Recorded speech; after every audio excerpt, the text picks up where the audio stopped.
Riley Adams había sido invisible durante 3 años. La mujer silenciosa que servía el desayuno a las 6, el almuerzo a las 12 y la cena a las 18 a los Navy SEALs en la base de operaciones avanzada Griffin. Llevaba una coleta, mantenía la cabeza gacha y nunca decía más que, ¿qué les traigo?, a los operadores que pasaban por su línea. Cuando el equipo de asalto hostil irrumpió en el perímetro de la base y ató con bridas a sus compañeros del equipo SEAL, Riley no gritó como el resto del personal de cocina. En cambio, se quitó el delantal con calma, metió la mano debajo del congelador industrial y sacó un arma que hizo que los ojos del terrorista más cercano se abrieran de par en par, aterrorizados. Fue entonces cuando todos se dieron cuenta de que la cocinera Mesaul no era quien aparentaba. Base de operaciones avanzada. Griffin se alzaba como una fortaleza de hormigón en el duro paisaje del este de Afganistán. Sus muros se alzaban desde el desierto como un monumento a la presencia militar estadounidense en una región que había sufrido demasiada guerra.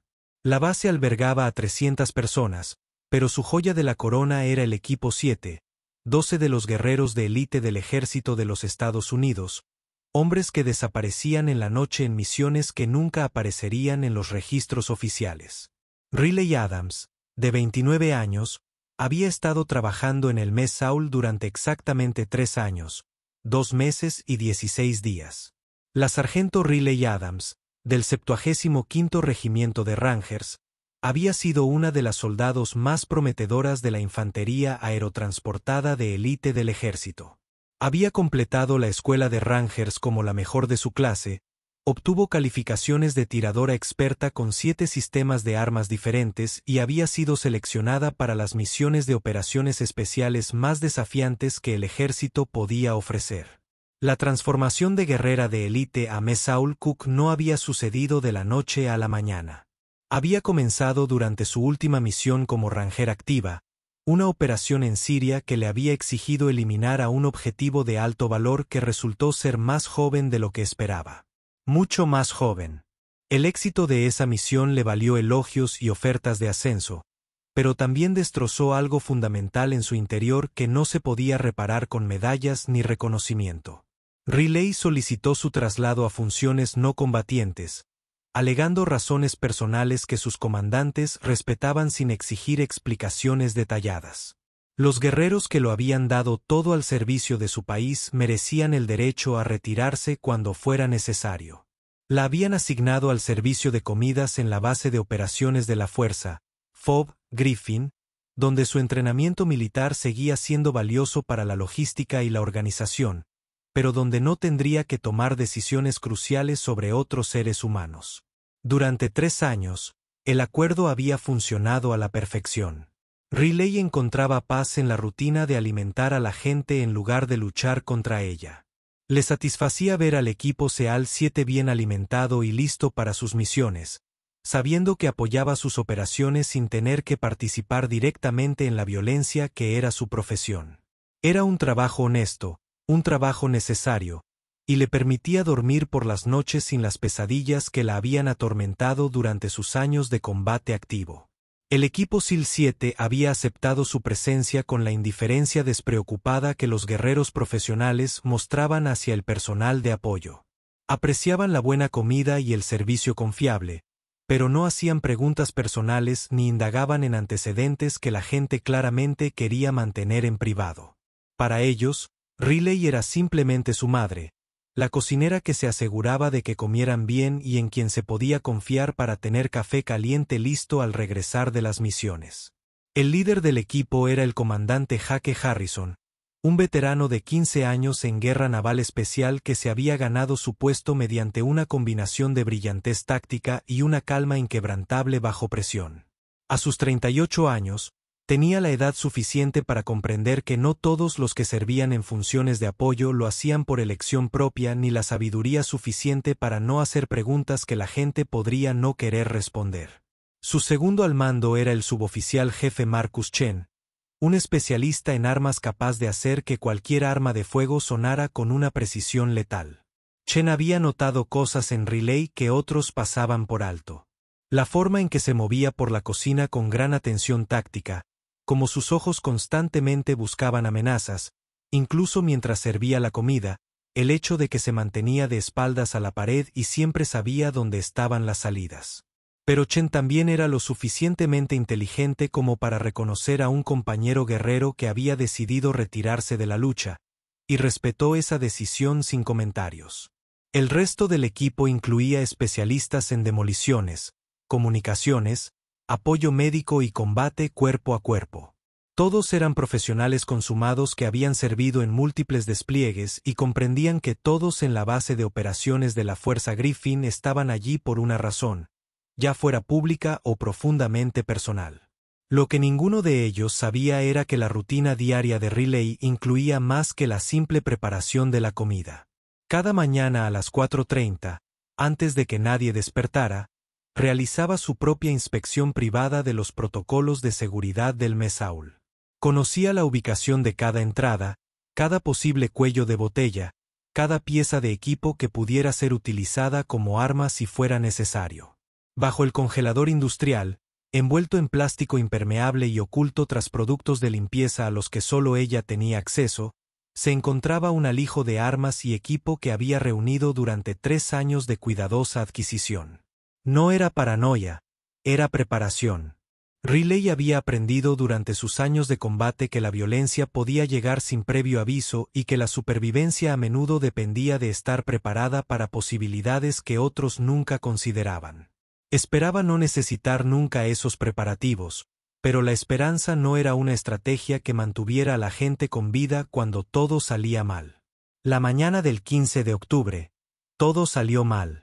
Riley estaba preparando el desayuno para la base cuando la primera explosión sacudió el perímetro exterior de la base de operaciones de apoyo Griffin.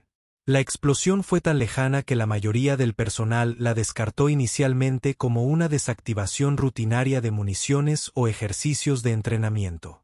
Pero los oídos entrenados para el combate de Riley identificaron de inmediato el sonido como granadas propulsadas por cohetes, y su mente táctica comenzó a calcular vectores de amenaza y tiempos de respuesta antes de que la segunda explosión confirmara su diagnóstico. El sistema de alarma de la base se activó 30 segundos después, llenando el aire con la distintiva ballena que indicaba la condición roja. El enemigo contactó a todo el personal a posiciones defensivas. A través de las ventanas del Mesaul, Riley pudo ver a los soldados corriendo hacia posiciones defensivas predeterminadas mientras los oficiales gritaban órdenes y coordinaban protocolos de respuesta. Pero algo fallaba en el patrón.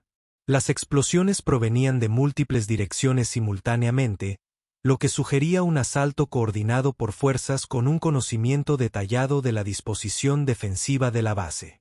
Más preocupante era el hecho de que los atacantes parecían estar atacando instalaciones específicas en lugar de realizar fuego de hostigamiento aleatorio. No se trataba de terrorismo oportunista. Era una operación militar profesional. Riley continuó preparando el desayuno mientras monitoreaba la situación a través de las ventanas y escuchaba las conversaciones por radio del personal de seguridad. Sus años de experiencia en combate le habían enseñado que el pánico era más peligroso que el fuego enemigo y que mantener las rutinas normales podía proporcionar una estabilidad crucial en situaciones de crisis. Pero internamente, su mente procesaba información táctica y se preparaba para posibilidades que los protocolos de seguridad habituales de la base podrían no haber previsto. La tercera oleada de explosiones fue diferente, más cercana, más precisa, y tuvo como objetivo los equipos de comunicación y los sistemas de generación de energía de la base. Riley observaba por las ventanas de la cocina cómo la destrucción sistemática eliminaba la capacidad de Fob Griffin de solicitar refuerzos o coordinarse con el mando superior. Quienquiera que estuviera atacando la base sabía exactamente cómo aislarla del apoyo exterior. Fue entonces cuando vio la infiltración. Moviéndose entre el humo y la confusión del bombardeo en curso, figuras con equipo táctico oscuro penetraban el perímetro de la base a través de secciones que deberían haber sido inexpugnables. Se movían con precisión militar, utilizando la cobertura adecuada y técnicas avanzadas que demostraban un amplio entrenamiento y experiencia en combate. No eran insurgentes locales ni combatientes oportunistas. Eran soldados profesionales que llevaban a cabo una operación cuidadosamente planificada. Riley contó al menos 20 infiltrados en la primera oleada, todos armados con armas y equipos modernos que sugerían un importante respaldo financiero y logístico. Avanzaban hacia objetivos específicos dentro de la base, incluyendo el centro de mando y las instalaciones de comunicaciones. Y se le heló la sangre al comprender su patrón, el cuartel del equipo SEAL 7. A través de la ventana de su cocina, Riley observó con creciente horror cómo los atacantes rodeaban sistemáticamente el edificio donde se alojaba su equipo. El equipo SEAL 7 quedó atrapado dentro, sorprendido durante lo que debería haber sido un descanso rutinario entre misiones. Eran los hombres más peligrosos de la base, pero también los superaban en número 4-1, y se encontraban en una posición tácticamente desventajosa. La batalla por el cuartel de los SEAL duró exactamente 7 minutos. Riley cronometró el tiempo con el reloj de la cocina mientras observaba a los guerreros de élite de Estados Unidos librar su última resistencia contra una situación abrumadora. Los SEAL lucharon con la destreza profesional y las tácticas coordinadas que los habían convertido en leyenda. Pero se enfrentaban a un enemigo que se había preparado específicamente para este enfrentamiento y que contaba con superioridad numérica y de posicionamiento. 1-1, vio caer a sus hombres. No muertos. Los atacantes usaban armas no letales, lo que sugería que buscaban prisioneros en lugar de bajas. El comandante Harrison fue el primero en caer, alcanzado por lo que parecía ser un dardo tranquilizante mientras intentaba coordinar la defensa de su equipo. El jefe Chen aguantó 30 segundos más, logrando eliminar a 2 atacantes antes de ser superado por las fuerzas restantes. A los 10 minutos del asalto inicial, el equipo SEAL 7 había sido capturado y estaba siendo sistemáticamente atado con bridas y preparado para el transporte. Riley observaba por la ventana de la cocina cómo los hombres a los que había alimentado durante 3 años eran arrastrados inconscientes hacia vehículos que habían aparecido como de la nada. Un secuestro profesional ejecutado con precisión militar contra la unidad de operaciones especiales más peligrosa del ejército estadounidense. Las fuerzas de seguridad regulares de la base lidiaban con sus propios problemas. El asalto coordinado había sido diseñado para abrumar las posiciones defensivas mientras la verdadera operación, la captura del equipo SEAL 7, se desarrollaba sin interferencias. Para cuando la seguridad de la base se dio cuenta de lo sucedido, el equipo SEAL ya estaba siendo cargado en vehículos para su transporte a la ubicación que sus captores habían preparado. Riley estaba de pie en la cocina del Mesaul, viendo cómo los vehículos desaparecían en el paisaje afgano, y sintió un cambio fundamental en su interior. Durante 3 años, había sido la sargento Riley Adams, retirada, una mujer que había elegido la paz sobre la guerra y encontraba satisfacción en apoyar a los demás en lugar de luchar contra sí misma.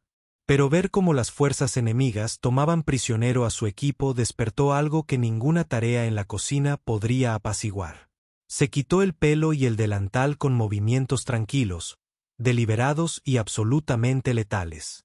Bajo el congelador industrial, sus manos encontraron la caja impermeable que contenía el equipo que esperaba no volver a tocar.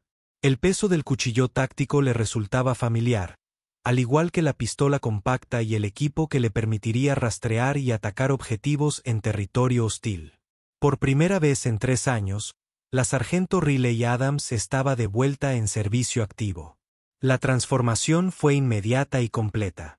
La mujer que salió de la cocina de Mesaul no se parecía en nada a la silenciosa cocinera que había entrado esa mañana. La postura de Riley había cambiado. Sus movimientos habían adquirido la fluida precisión de un depredador, y su mirada tenía la fría concentración propia de la transición mental de protectora a cazadora. Su prioridad era la recopilación de información. Los atacantes estaban demasiado bien informados sobre la distribución de la base y los protocolos defensivos como para que se tratara de un asalto aleatorio. Alguien con un conocimiento detallado de las operaciones de la FOB Griffin había proporcionado información a las fuerzas enemigas, lo que significaba que podría haber más brechas de seguridad que debían identificarse y contenerse.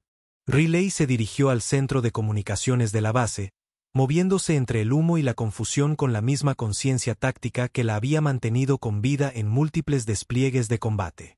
La instalación había resultado dañada, pero no destruida, y pudo acceder a los protocolos de comunicación de emergencia que le permitieron reconstruir lo sucedido. El asalto se había programado con precisión para coincidir con un cambio de turno en la rotación de seguridad de la base, creando una ventana de 40 minutos en la que las posiciones defensivas estaban escasas de personal y la coordinación era mínima. Los atacantes habían aprovechado esa ventana para penetrar el perímetro, neutralizar objetivos específicos y rescatar a su objetivo principal, el equipo SEAL-7, antes de que se pudiera organizar una resistencia efectiva. Más preocupante aún era la inteligencia que había hecho posible tal precisión. Los atacantes conocían no solo la distribución física de la base, sino también sus horarios operativos, protocolos defensivos y asignaciones de personal. Ese nivel de información detallada solo podía provenir de alguien con acceso autorizado a material clasificado. Riley accedió a la base de datos de personal de la base y comenzó a cruzar los registros de acceso con la fecha del asalto. Lo que encontró confirmó sus peores sospechas. Alguien en la base de operaciones de la fuerza, FOB, Griffin había estado proporcionando información a las fuerzas enemigas durante al menos 6 meses, creando la base de inteligencia que hizo posible la captura exitosa del equipo SEAL-7.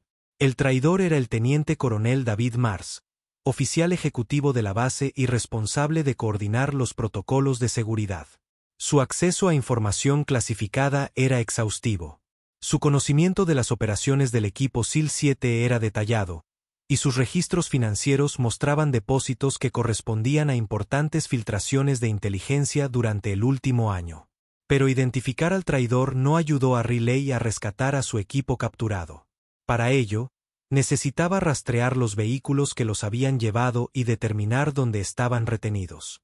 Afortunadamente, sus años de experiencia en combate le habían enseñado que los secuestradores profesionales siempre tenían planes de contingencia, y esos planes solían incluir instalaciones seguras que podían identificarse mediante un análisis minucioso.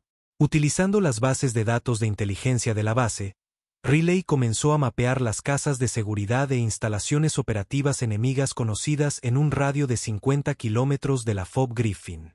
Los atacantes necesitarían un lugar lo suficientemente seguro como para albergar a 12 prisioneros estadounidenses de élite, lo suficientemente aislado como para evitar ser detectado y lo suficientemente bien defendido como para resistir los intentos de rescate. Esto redujo significativamente las posibilidades.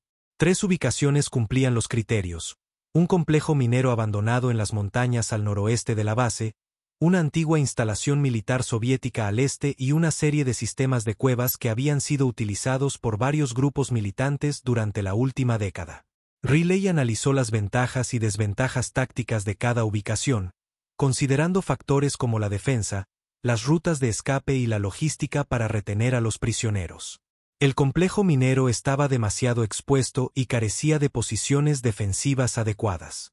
Los sistemas de cuevas eran demasiado difíciles de acceder con vehículos y no proporcionarían las instalaciones de retención seguras que requerirían los secuestradores profesionales. Eso dejaba la instalación soviética, una instalación que llevaba 20 años abandonada, pero que conservaba la infraestructura necesaria para una sofisticada operación de captura de prisioneros. El siguiente desafío de Riley era más personal. Necesitaba decidir si esperar las operaciones de rescate oficiales o intentar una misión de extracción en solitario. El protocolo militar estándar exigía coordinarse con el alto mando y esperar a equipos de rescate debidamente equipados y con el apoyo necesario. Pero el análisis táctico de Riley sugería que organizar tales operaciones tardaría días, y la inteligencia indicaba que el equipo SEAL-7 estaba programado para ser trasladado a una ubicación más permanente en 24 horas. La decisión se vio facilitada por su conocimiento de los hombres capturados. El comandante Harrison, el jefe Chen y el resto del equipo SEAL-7 eran guerreros que habían dedicado sus carreras a rescatar a otros de situaciones imposibles. Merecían el mismo nivel de compromiso y asunción de riesgos que habían demostrado con innumerables personas a lo largo de su servicio. De forma más pragmática, Riley comprendía que contaba con ventajas tácticas de las que carecían las operaciones de rescate convencionales. Conocía personalmente a los SEAL capturados, comprendía sus capacidades y probables reacciones bajo presión, y podía coordinarse con ellos de una forma que los equipos de rescate externos no podían igualar. Sus años cocinando para ellos le habían proporcionado una comprensión profunda de sus personalidades, sus patrones de toma de decisiones y sus fortalezas individuales, algo que podía resultar crucial durante una operación de rescate. Riley dedicó 2 horas a prepararse para la misión, reuniendo equipo y suministros con su dinero oculto y recursos de la base a los que podía acceder sin activar los protocolos de seguridad.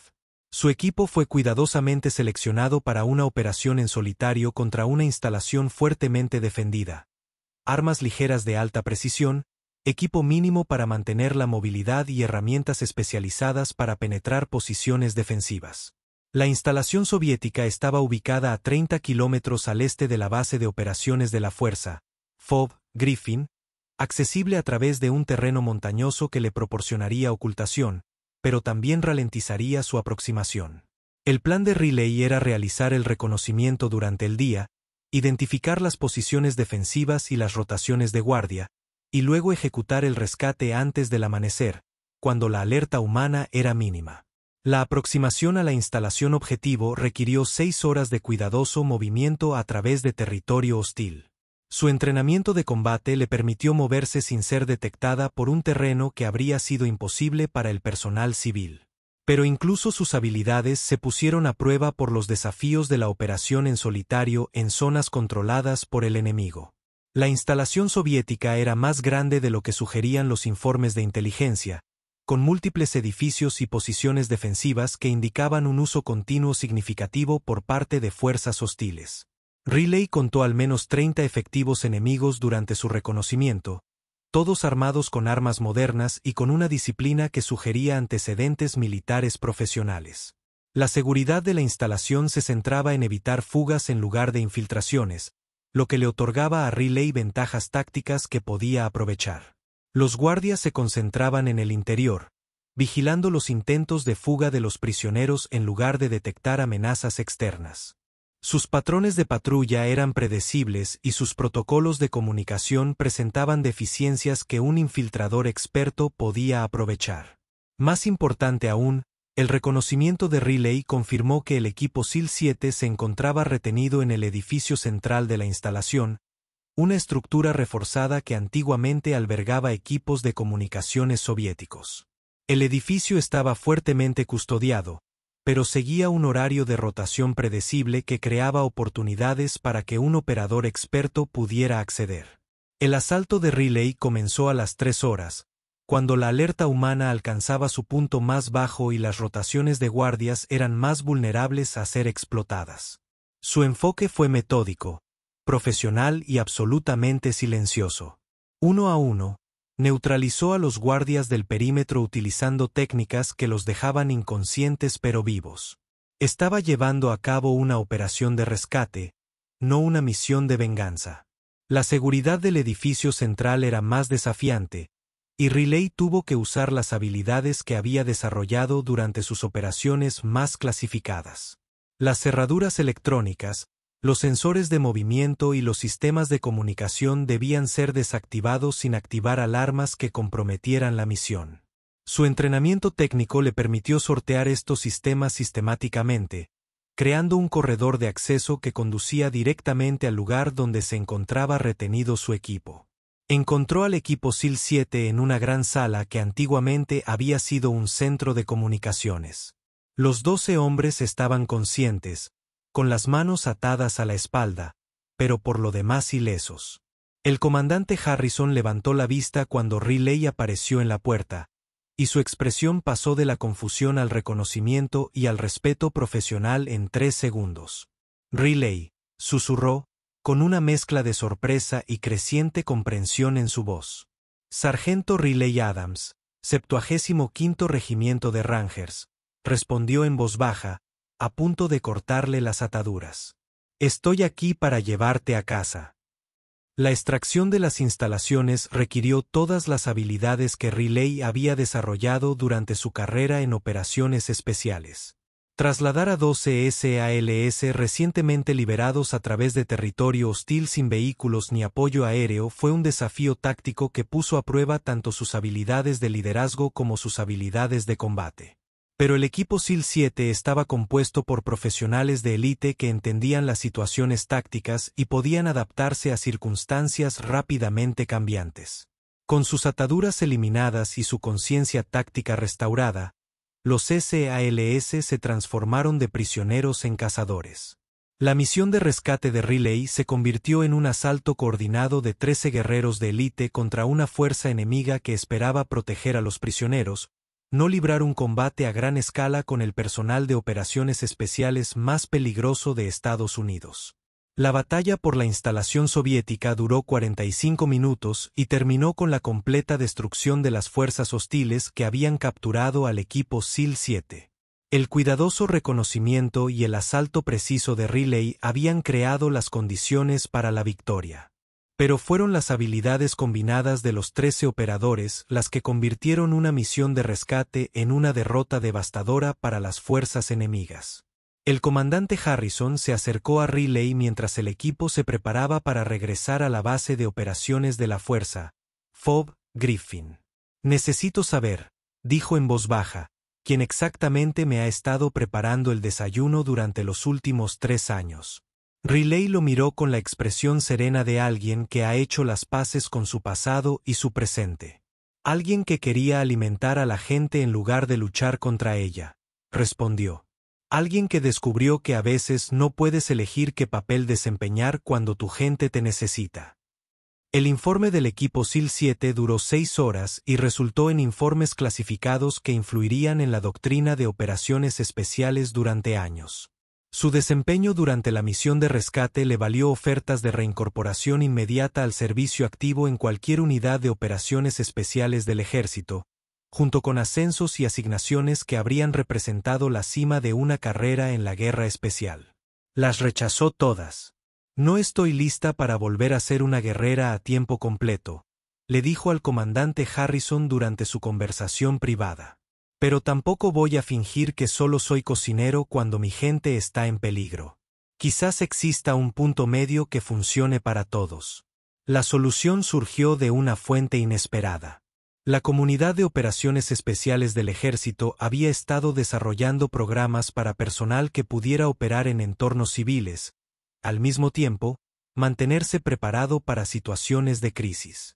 La combinación de habilidades de Riley, su probada capacidad para integrarse en roles de apoyo y su demostrada disposición para actuar cuando fuera necesario la convertían en la candidata ideal para tales asignaciones. 6 meses después, la sargento mayor Riley Adams fue asignada a un programa clasificado que colocaba a personal de operaciones especiales en roles de apoyo en instalaciones militares de todo el mundo. Su puesto oficial era supervisor de servicio de alimentos, pero su verdadera misión era proporcionar supervisión de seguridad y capacidad de respuesta ante crisis para personal militar de alto valor. Seguía cocinando el desayuno a las 6, el almuerzo a las 12 y la cena a las 18. Pero ahora lo hacía con el pleno conocimiento y apoyo de los comandantes, quienes entendían que, a veces, la protección más efectiva provenía de guardianes que se parecían a todos los demás. El equipo SEAL-7 continuó sus misiones, con la confianza que les daba saber que su base estaba protegida por alguien que había demostrado estar dispuesto a atravesar el fuego enemigo para traerlos a casa. Todavía la llamaban mamá, pero ahora lo decían con el respeto debido a una guerrera que se había ganado su lugar entre ellos con acciones en lugar de palabras. Riley encontró la paz en el equilibrio entre sus dos identidades. Era la cocinera que se aseguraba de que los guerreros de élite de Estados Unidos estuvieran bien alimentados y listos para sus misiones. También era la guardiana que los vigilaba con habilidades que podían pasar de protectoras a letales en segundos cuando las circunstancias lo requerían. La cocina en su nueva asignación era más grande que la de la base de la Fuerza Aérea Griffin, y atendía a una gama más amplia de personal de operaciones especiales de múltiples ramas del ejército. Riley abordaba sus tareas con la misma precisión metódica que había aplicado a sus misiones de combate, asegurándose de que cada comida se preparara correctamente y de que cada guerrero bajo su cuidado estuviera listo para cualquier misión que les aguardara. Bajo el congelador industrial envuelto en plástico impermeable y oculto tras productos de limpieza, había un alijo de armas y equipo que esperaba no volver a necesitar nunca más.